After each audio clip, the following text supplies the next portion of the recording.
I started to be told by other healers that I had this gift and I had to do something about it. So I started to study things like mediumship, past life regression work, angel therapy, herbology, all kinds of things. And one of the things that I found out was that I can give people the answers, but oftentimes people know those answers for themselves.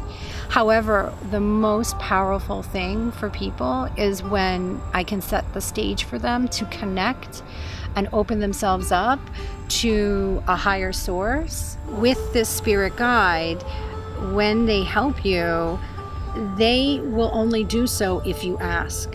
So it's so important that we try to make this connection so that we can get the guidance and the support that we could all benefit from.